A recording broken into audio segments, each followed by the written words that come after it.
BTS, bonsoir. Bonsoir. Bienvenue chez nous. Ben, merci beaucoup. Écoute, cadre très sympa, super joli, le petit jeu bien bon. Spécialité locale, t'inquiète pas. Spécialité maison. C'est toi qui passes dans la cuisine derrière. Ah, bon, tu dis tous mes secrets là, qu'est-ce que tu me fais là? Chut, ça reste entre nous.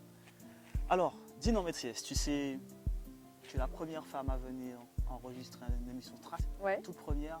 C'est une émission, je dirais pas de curieux, mais de curieux quand même. Un peu. Hein. Alors justement, parle-nous de ton métier, ton enfance, ton adolescence. Est-ce que tu étais une fille gentille, une fille rebelle? Bah, tu parles au passé, je suis super gentille en vrai. J'ai toujours été très sage, très ordonnée. Je suis l'enfant modèle de ma mère. Elle le répète. Non, mais tu vois, c'est ça le problème. Le problème, c'est qu'en général, quand on vous dit la vérité, vous n'aimez pas ça. Vous aimez qu'on vous mente. J'ai toujours été une fille extraordinaire. J'avais 2 ans, je faisais déjà mon lit. Voilà, j'aidais ma mère à regarde-moi dans les yeux, redis-moi ça s'il te plaît. Je te parle sérieusement. Non, j'ai toujours été très précoce en plus. Donc, une enfance très sage, très disciplinée, enfant modèle, tu vois, pas de problème. On a des invités. Et non, vraiment. Après, ce qui est particulier dans mon enfance, c'est que moi, j'ai pas été à l'école. Enfin, du moins pas toutes mes classes. J'ai fait une grande section maternelle. J'ai sauté le CP. Pourquoi ce choix justement? Bah, c'est mes parents, c'est pas moi. Donc là, j'ai fait une année de CE1 et 15 jours de CE2. Et puis ensuite, j'ai fait l'école à la maison. Et ça t'a pas perturbé? Bah, c'est particulier parce que moi, j'aimais l'école. Mais pour... Tu ne l'étais même pas alors? Non, rien à voir. C'est qu'avec j'ai un grand frère.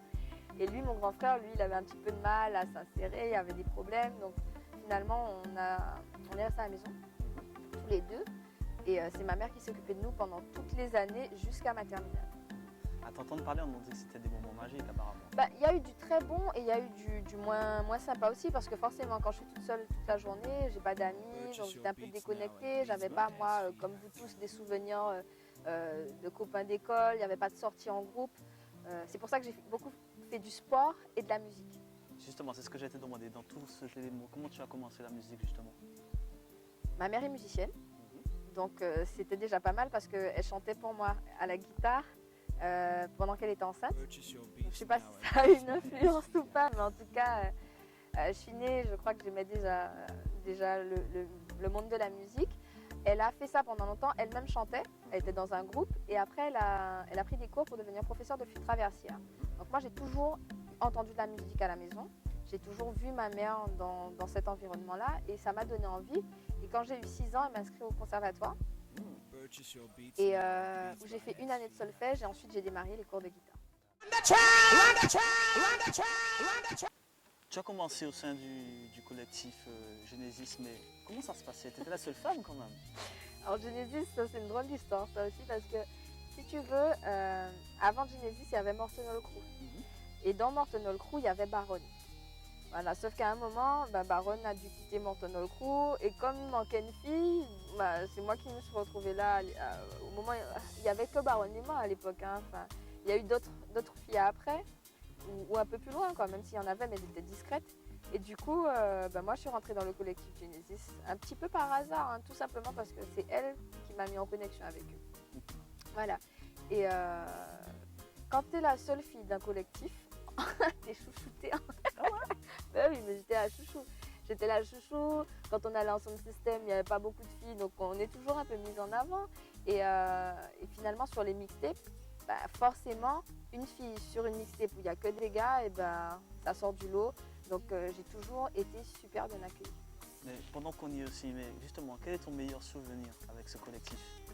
Il y en a plein. Allez, donne-nous tout.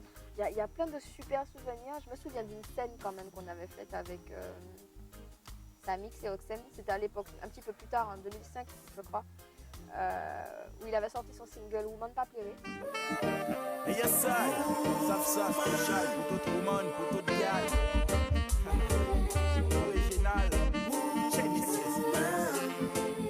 Woman Pas Pleurer, ou c'est un princess. À de la vie, les différences qu'elle subit ou en finesse. Car my embrace, sorti en darkness.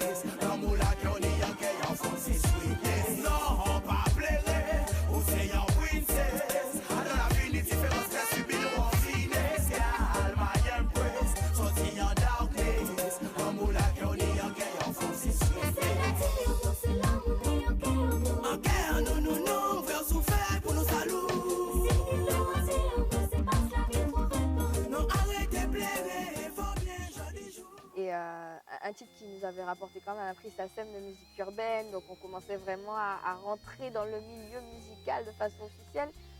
Et il y avait eu un gros podium sur la place de la Victoire. Et on avait été chanter ça là. Mais tu sais, la place de la Victoire complètement blindée. La pression de ouf.